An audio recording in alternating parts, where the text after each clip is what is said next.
llegué, Schumann, otros 10 ensayos, pero que son de autores contemporáneos, la mayoría de ellos todavía en activo, y de hecho que tratan el mundo en el que estamos hoy.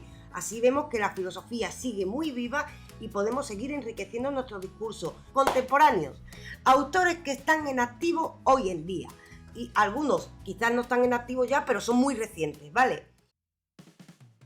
Vámonos a la ética. El cerebro moral, de Patricia Churchill.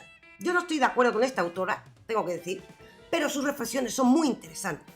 Ella se pregunta cómo tomamos las decisiones, y no solo se va a quedar en teorías filosóficas. Con ella vamos a leer argumentos aristotélicos, por ejemplo, pero al mismo tiempo que miramos los argumentos aristotélicos o la teoría de la virtud, va a mirar el cerebro y se va a preguntar por la toma de decisiones y va a intentar comparar los avances de las ciencias cognitivas con los argumentos de la filosofía. Es decir, aquí estamos en filosofía de la mente, pero realmente esto sería un campo que está ahora naciendo, que es la neuroética.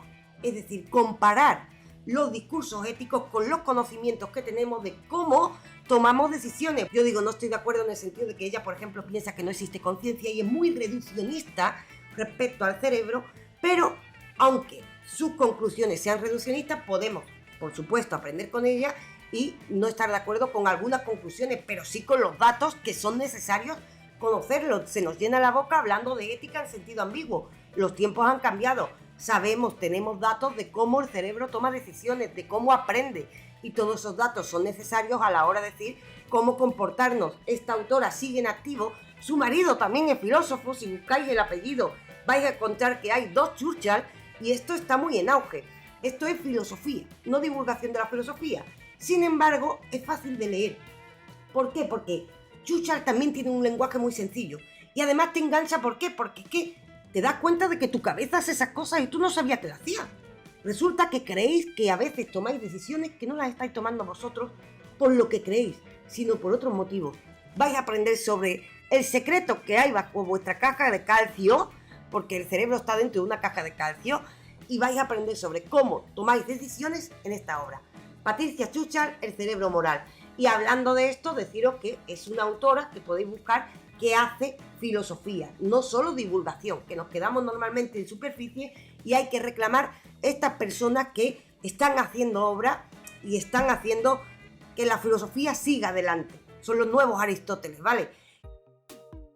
No puedo hablaros de autores actuales sin hablaros del que quizás admiro más en la actualidad por la extensión de su trabajo, la entrega total, y porque encima he tenido la suerte de tenerlo como profesor. Yo he tenido suerte con muchos, suerte, lo he buscado también, me he movido mucho. A mí me ha dado clase Fernando Savater, sí, pero ningún profesor me ha marcado tanto como lo que he aprendido con Javier San Martín. Javier San Martín tiene una obra maravillosa que es Antropología Fenomenológica, eso es, que es una antropología que acude al estudio de la vida humana, de nuestra experiencia vital. Es decir, la primera recomendación de este segundo autor, Javier San Martín, filósofo y además uno de los grandes expertos en la actualidad en fenomenología y en antropología, es español y es profesor en UNED, su gran obra Antropología Fenomenológica. Pero tiene una obra que quizás es muy interesante en la actualidad. Y esto no es ser eurocentrista, pero aplíquenselo cada cual al lugar donde vivan. Esta reflexión de para una filosofía de Europa. El título parece que va a hablar de Europa, ¿verdad? Él va a coger ensayos de la fenomenología de la historia. Él va a coger discursos fenomenológicos, de Husserl sobre todo, que hablan de a qué llamamos historia y cómo se desarrolla la historia. Y a raíz de ahí se va a preguntar qué sentido, si lo tiene Europa o las congregaciones de países. Es decir, va a coger la filosofía de la historia, la fenomenología, y va a mirar al mundo preguntándose por la política. Para una filosofía de Europa de Javier San Martín, donde también nos preguntamos por este mundo y por la historia. Y además, si os gusta ese ámbito de la filosofía, pues buscar el autor Javier San Martín seguramente es uno de los mejores en la actualidad en este campo. Os voy a dar otro autor, esta vez nos vamos a Norteamérica. Estoy en desacuerdo en casi todo con él, pero me parece igualmente que es uno de los mejores filósofos de nuestro tiempo. Trata el tema de la mente, trata el tema de la inteligencia artificial trata el tema de la religión desde el punto de vista de por qué creemos en lo que creemos. Trata muchas temáticas y sobre todo el tema de la conciencia también. Yo es uno de los autores con los que me peleo en mis estudios sobre la conciencia, pero lo admiro tanto porque es muy difícil pelearse con él.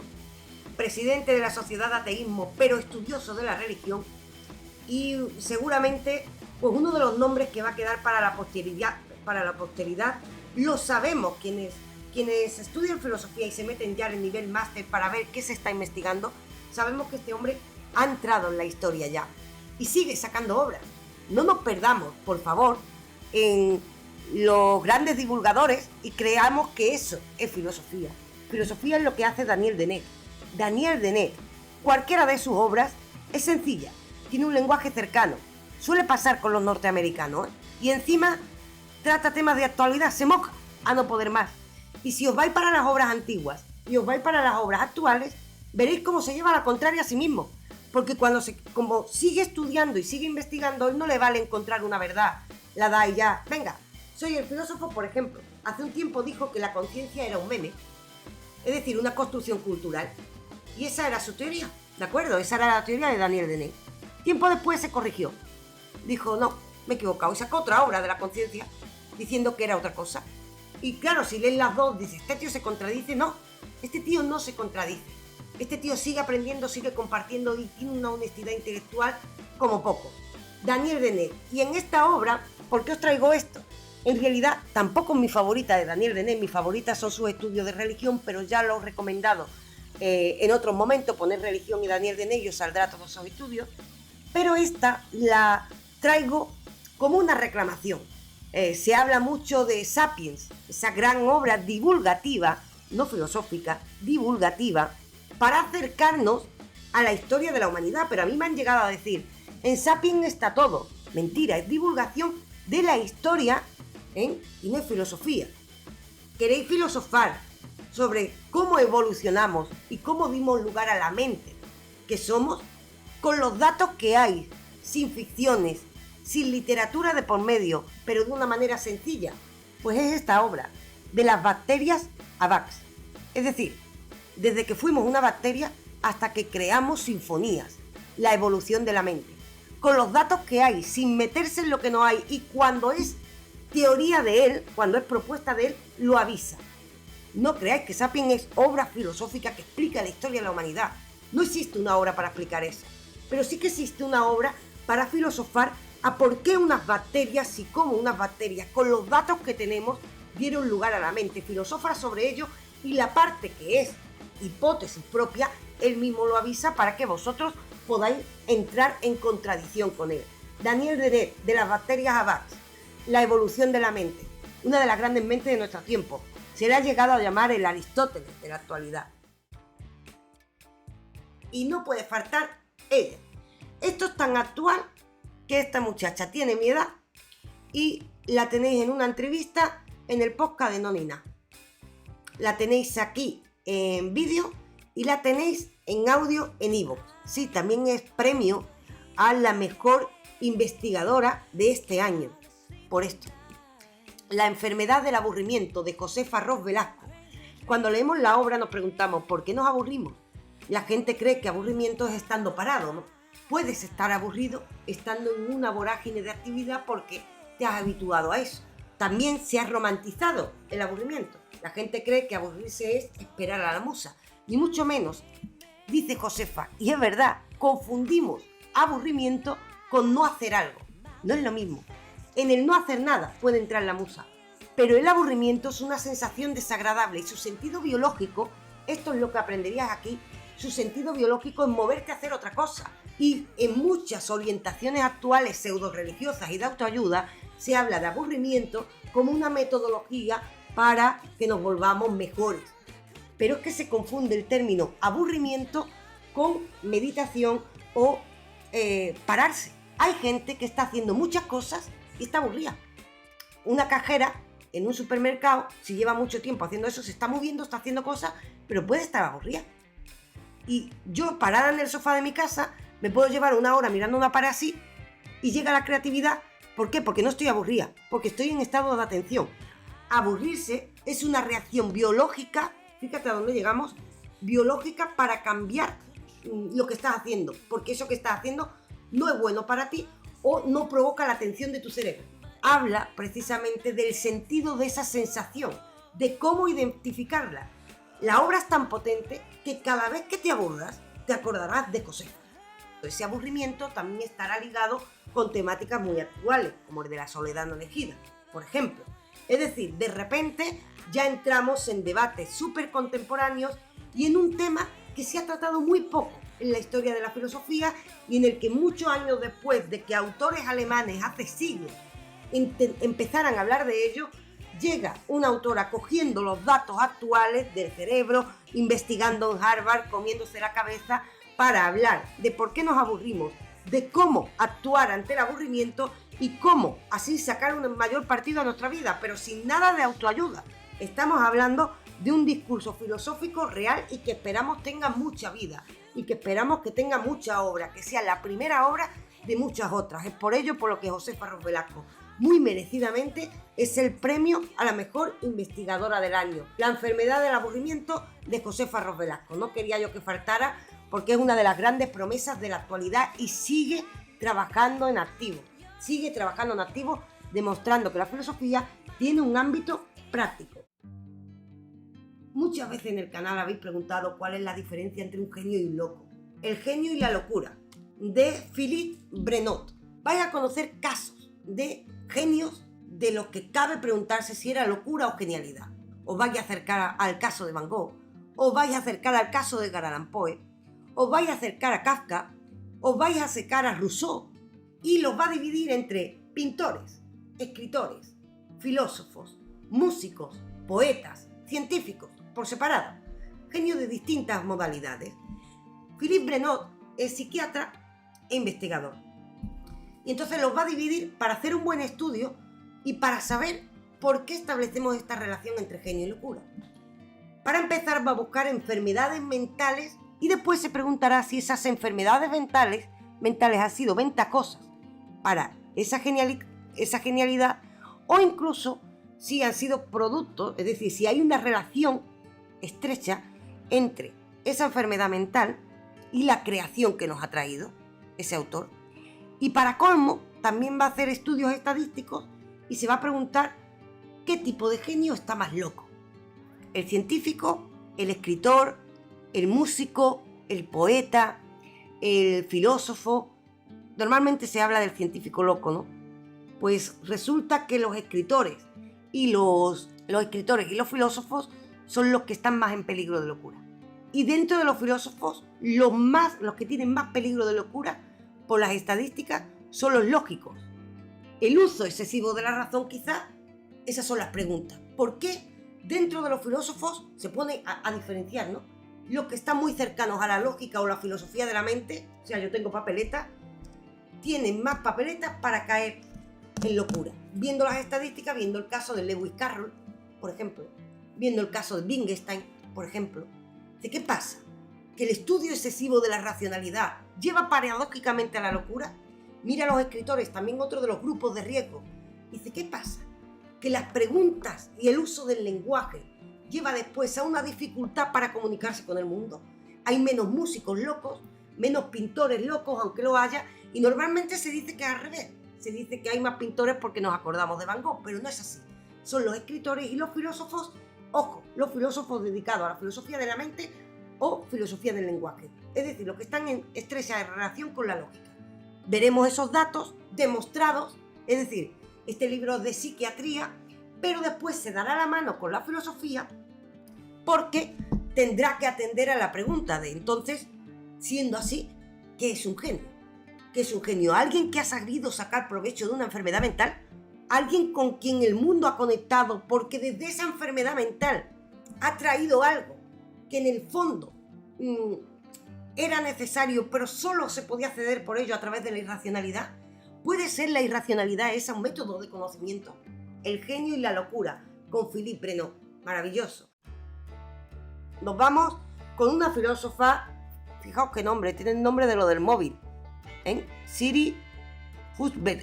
Como leo yo, como para decirlo, la habéis visto, ¿no? Pues esta Siri trae esta obra que es La mujer que mira a los hombres que miran a las mujeres. Repito el título, ¿vale? La mujer que mira a los hombres que miran a las mujeres. ¿Por qué se llama así? La mujer es ella, que mira a los hombres, pintores, que miran a las mujeres, pintores que pintan mujeres. Son ensayos sobre estética, ensayos sobre feminismo, ensayos sobre arte y ensayos sobre ciencia. Todo eso. ¿Por qué? Porque lo que ha hecho genialmente Siri, para que no nos aburramos, es un compendio de pequeños ensayos. La ventaja de este libro es que tú puedes leerte un poquito esta semana, otro, para gente que no tiene mucho tiempo para leer, por ejemplo. Pues te lees uno de los ensayos, la semana que viene te lees otro, son a veces charlas que ha dado ella, pero todos estos ensayos y todas estas charlas son problemas actuales. Está mirando el mundo hoy, está mirando la estética, está mirando el feminismo mojándose, mirando la complejidad de este tema, porque de nuevo, no hay un solo feminismo. Mirando el arte, mirando la ciencia, mirando la locura también, por eso la he traído. Ella también dio clases de escritura creativa en un psiquiátrico. Cuenta esta experiencia aquí, de manera ensayística. Un conjunto de ensayos, todos ellos relacionados con problemáticas que nos rodean en la actualidad. La mujer que mira a los hombres que miran a las mujeres. Lo he traído porque realmente, por lo actual que es, creo que es imperdible, ¿vale? Y además, para la gente que tenga poco tiempo para leer, para que veáis, la filosofía sigue viva, ¿verdad? No estamos cayendo en los clásicos, no estoy trayendo Vision House, no sé qué, no. Estamos trayendo cosas que no solíamos conocer y a los que le podemos dar oportunidad. Por cierto, besitos por like, cada vez que le dais a like, YouTube recomienda, llegamos a más gente.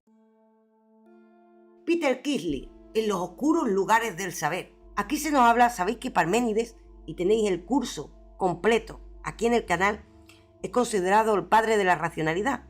Pues resulta que Parménides lo hizo a través de rituales extraños. Y hace un estudio este filósofo / historiador de la figura de Parménides y nos ayuda a ver un Parménides muy pagano, muy cercano a la tradición sagrada y cuya idea para la racionalidad nace de rituales no racionales.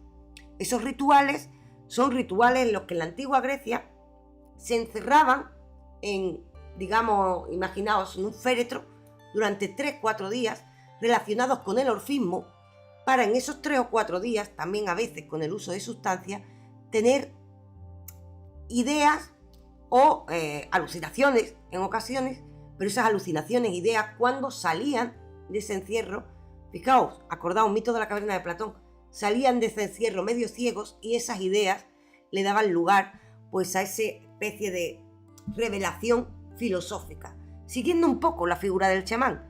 Tiempo después, Platón nos trajo el mito de la caverna de un hombre que está en lo oscuro y sale a la luz, que parece que está reproduciendo lo que aquí nos cuenta, demostrado por estudios históricos, nos cuenta Peter Kingsley que hacía precisamente Parménides, que Parménides en su momento, aunque ahora le llamemos filósofo, se parecía mucho a un chamán. Nos sorprende y además entra sola.